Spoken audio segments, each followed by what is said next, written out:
I'm Tiffany. Welcome to the Cinematic Reviewer. Today I'm sharing my thoughts on Manifest Season 4 Part 2. We're gonna get into a lot of spoilers, so if you haven't watched it, go ahead and watch it and come back and we can discuss it together. I cannot be the only one that thought that the fact that the passengers were just stuck in the concentration camps for so long throughout this Part 2 is just so depressing. Like, it was such a bummer. And also, what was a bummer? Obviously, like, that's kind of the thing. They're kind of stuck there. But it's like, they didn't get to do as much. And I don't really feel like all that much happened. Now, again, that was my opinion. Like, if you guys have a different opinion and you want to share what your thought process was for it, why it needed to be that way, go ahead and share it down below in the comments. Just me personally, I wasn't a big fan of it. I was just, like, bummed out. And I was very disappointed because even though this show, like, I have a very fair enjoyment of it, but at the same time, I'm not the biggest fan of it. Like, I'd give it like a 6 or a 7, maybe, in terms of my enjoyment rating. But this one, like, all the other ones, I could binge watch through. Like, usually the cliffhangers have me so interested to see what comes next. I'm so intrigued to see what the answers are to the questions they've given us.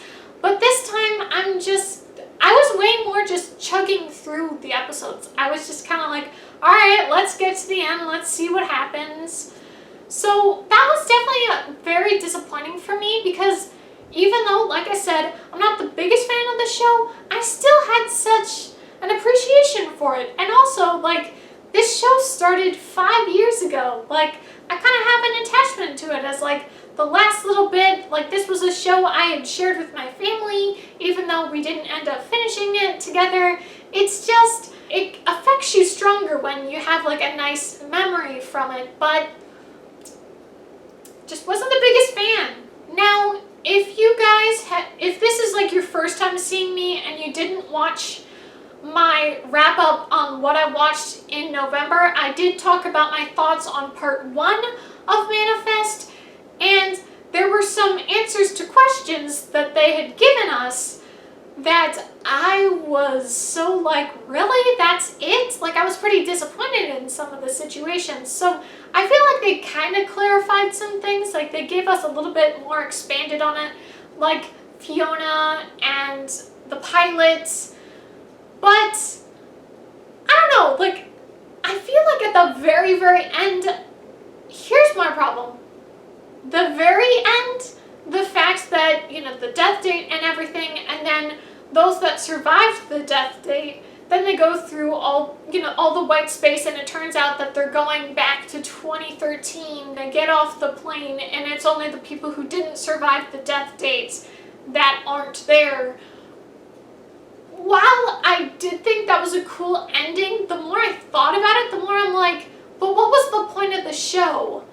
I don't know, I just feel like the characters just started, you know, throughout these last 10 episodes, they just started saying what, I don't know, I feel like majority of the show, it was more like this unnamed deity, the ones that give these passengers the callings. I felt like there was way more to it before, way more of, like, and above them. Like, they were more in control. And I feel like that wasn't so much the case in these last 10 episodes. I feel like it was more the way the show was written. It was more like the characters were just analyzing what was going on. And not in a way where I feel like it was justified. I feel like it was just kind of like, to move things along, it's like, oh, this is the reason this is happening, and this is the reason this is happening. And it just didn't feel justified to me. It didn't feel like it was earned. I don't know exactly how to explain it. I don't know if you guys understand exactly what I'm saying, but I don't know, like, I had such a smile on my face once I realized they weren't actually gonna die, because of course when you see characters going through the bright white light, you're like, oh, are they dead? And of course that didn't happen, so I'd been excited, and then they made different choices than I would have preferred they make. Like, I think some people are a little over the top with being upset with the show because they didn't get the relationships that they wanted out of the show. I mean, at the same time, these are the very showrunners that created the dynamic that people are looking for, but I don't think that's the biggest problem with it. I just don't get what the point was. Like, how much are they going to change? And will they be able to go back to what they were like in 2013? You know, they're from now 2024. Like, I don't know. And also, with the people that, like the Xers and things like that, the people that hated them for being 828ers, like, what if you deal with someone like that? Like, obviously, these people, they didn't actually go through that because the plane never disappeared, but you really couldn't look at the person that hurt you or hurt your kid the same way again. So, like, I don't know. It was just a little confusing to me. Like, I don't know. It's not that I'm saying I would like for them to be stuck in 2024, because it really did seem, I'm like, they don't seem to want to be alive at all. Like, it almost seems more like, oh, that's the right way to go about it. Just kill them all. So, like, I get why we are not staying in 2024, but I just don't understand what the point of the show was. And apparently the showrunner, he said that, like, he always had this ending in mind. I don't really feel it. Again, I would very much like to see the showrunner, the writer, him talk about the show, like, give the proper explanation for why he ended the show the way he did. I'm not saying I didn't like the ending. I'm just saying, given the context of the show, the purpose of the show, I just don't get why. Like, what was it all for? Maybe there is an explanation, and maybe it's right in front of me, and I don't see it, but I'm telling you, I'm just a little like, oh, I don't know, I wouldn't exactly say I wasted my time for this show, but I don't feel, like, satisfied by the ending, even though I was fine with it, you know? So that was a little bit disappointing. Now, I will say this. I don't think I got to explain it in my review of part 1 of Manifesto Season 4, but this whole show, I have never liked Zeke. I did not like the dynamic between Zeke and Michaela. I was not a fan. But then the second that, like, they kill him off and everything, it's like, wait a second, now you got me to care for him. But at the same time, the second I start getting into this, he's in the in-between, and then the ending where they do end up together and everything, I'm just like, no, I still don't really like them.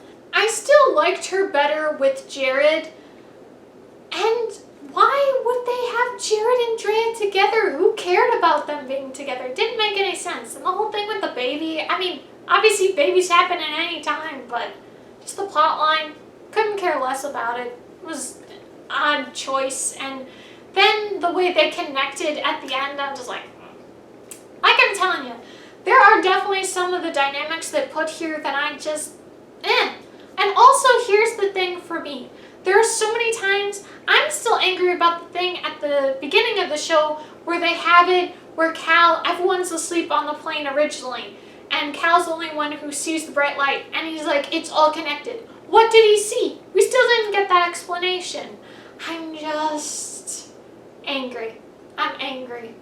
Even though it was fine, I just feel like there were still so many answered questions, and also, where does it leave those characters off? What are they going to be up to now? And what was the point with Sanvi and Alex? That just didn't make sense to me. Like, and that's the thing. Like, I'm not saying clearly they were gonna have the wife and Ben together. Like, it makes sense. You know, they come back in 2013. Like, it makes sense. And it was a really tragic thing how Angelina had killed her at the end of season 3.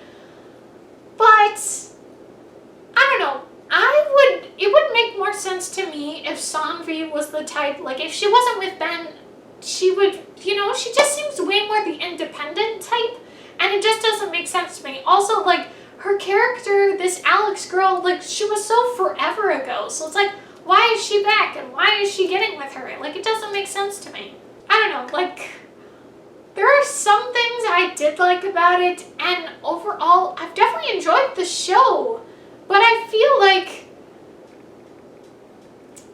just wasn't the biggest, no, was not my thing, majority of it, yeah. Now this was very interesting for me, like obviously like this show takes a lot from mythology and biblical things, but you know what, in the last year I have to say this. If I had a nickel for any time an extinct species of locust terrorized people in a sci-fi story, I'd have 2 nickels, which isn't a lot, but it's weird that it happened twice. Also, I have to say, this whole thing with the sapphire, that was just weird to me. Like, I felt like there were definitely times in the show where it was more grounded, but then it got very weird with like other deities and whatever else. I don't know, the sapphire thing was just odd. Also, it is still funny that the fact that season 4 of Stranger Things ends with the way it ends, and then Manifest part 1 of season 4, it almost ends the same way with Angelina having the sapphire. Now, of course, we see the end result of that at the beginning of part 2, but I don't know. Like, I mean, I guess like that's the one good thing, like all the bad things that happen as a result of the 828ers, like that all gets reversed because now they're in 2013.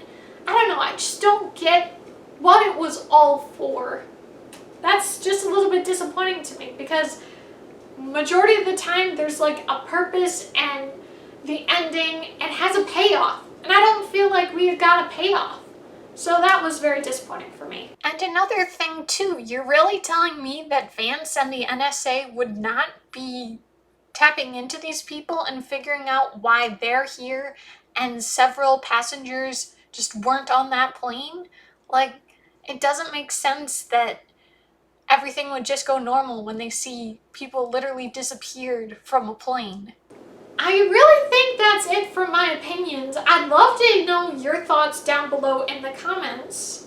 Thank you guys so much for watching. I hope you enjoyed. If you did, be sure to give this video a big thumbs up, comment below, and if you enjoyed this video and would like to see more movie content, be sure to hit that subscribe button.